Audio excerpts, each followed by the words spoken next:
पर साहब जब जुमे को समाअत हुई तो उस वक्त चीफ जस्टिस का आपसे मुकालमा हुआ, आपने उनसे कहा फुल कोर्ट नहीं बना रहे तो कम से कम आप फुल कोर्ट इजलास बुला लें, मगर उसके बाद चीफ जस्टिस ने कहा कि आपसे वो मुलाकात करेंगे समाअत के बाद। फिर आपकी मुलाकात हुई नहीं हुई, क्योंकि अब तो सिचुएशन नजर आ रहा है कि कहाँ चली गई है, फैसला महफूज हो गया है। जी शाहजेब साहब, हमने ये अर्ज़ किया था कि अगर किसी वजह से फुल कोर्ट बेंच नहीं बन सकता या आप नहीं बना सकते तो कम अज़ कम फुल कोर्ट मीटिंग बुला लें। जो बातें बाहर आ रही हैं पब्लिकली, उससे इदारे का इमेज तबाह हो रहा है और उस वजह से बार का भी इमेज तबाह हो रहा है, चूँकि दोनों लाज़िम मलज़ूम हैं और हम बड़े गिरफ्ता दिल के साथ यहाँ हाज़िर हुए हैं, तो आप मेहरबानी करें। लेकिन उन्होंने ये फरमाया कि आप मुझे चैम्बर में मिलें, आपने देर कर दी आने में। मैंने कहा जी जब आपने हमें बुलाया ही नहीं तो हम कैसे आते। आज मजबूर हो के हम आए हैं क्योंकि हम समझते हैं कि इस वक्त हमारी इंटरवेंशन ज़रूरी है और हम आपसे रिक्वेस्ट करें और ताकि जो पारा हाई हुआ है ये थोड़ा सा नीचे आए, कम अज़ कम मामला ठीक चलें, इदारे की सालमियत के लिए ज़रूरी है। तो मिलने की जहाँ तक बात है, मैंने ये अर्ज़ किया था कि सर हम आपकी डिस्पोज़ल पे हैं, जब आप हुक्म करेंगे हम हाज़िर हैं। तो फिर चूँकि उन्होंने फिर नहीं बुलाया और इसलिए कि चूँकि अगर आप फौरी तौर पे चले जाते तो पहले ही उनकी स्केड्यूल होता है मीटिंग्स का,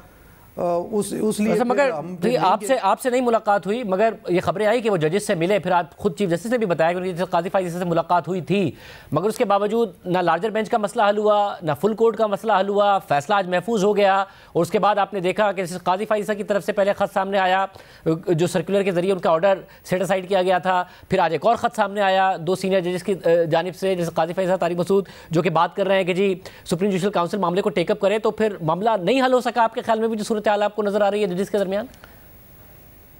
मेरा ख्याल है कि मामला हल नहीं हुआ क्योंकि उस सर्कुलर की वजह से काफ़ी बेयकीनी की कैफियत थी और काजी फाइज साहब ने अपने ख़त में भी यही कहा कि सर्कुलर ओवरराइड नहीं कर सकता एक जुडिशल आर्डर को। फिर उन्होंने हवाला दिया आर्टिकल 175 सब क्लास 3 का कि उसके तहत आइन में ये तफरीक कर दी गई, ख़त्म कर दिया गया कि जुडिशरी और एग्जेक्टिव अलग अलग है और जो रजिस्ट्रार साहब हैं वो एग्जेक्टिव से तल्लुक़ रखते हैं, तो आप नहीं यहाँ रह सकते, फौरी तौर पे आप फारग हो जाएं, अदरवाइज़ आर्टिकल 5 सब क्लास 2 की आपके ख़िलाफ़ प्रोसीडिंग्स इन्वोक हो सकती हैं। साहब, और तो इस सारे मामले में जब आज फैसला महफूज किया और आप जो दूसरे ख़त की भी मैं बात कर रहा हूँ, अगर उस पर बात करें तो आप लोगों का क्योंकि रेफरेंस है अदालत में, चीफ जस्टिस ने कहा कि मैंने तो खामोश पैगाम भेजा था उनको बेंच में बिठा के नकवी साहब को, जिसका आज वज़ीर आज़म ने जवाब दिया। अब दो सीनियर जजेस ख़त लिख रहे हैं सुप्रीम जुडिशल काउंसिल को कि टेकअप करें। आप लोगों ने जब रेफरेंस फाइल किया तो चीफ जस्टिस का वाज़ेह तौर पर था कि जी वो क्यों इस मामले को टेकअप करें और उन्होंने तो खामोश पैगाम दिया था। अब कहाँ सूरत हाल जाती नज़र आती? मैं इंतहाई अदब के साथ बात करना चाहूँगा कि मोहतरम चीफ जस्टिस साहब जो कि चेयरमैन सुप्रीम जुडिशल काउंसिल हैं, उनकी तरफ से ये बात नहीं आनी चाहिए थी ओपनली बेंच में, क्योंकि उन्होंने ही समाअत करनी है उस रेफरेंस की या बाकी जो उनके ख़िलाफ़ रेफरेंसेस आए हैं। और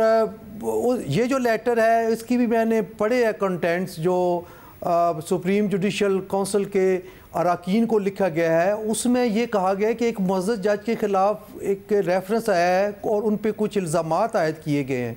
और वो फ्री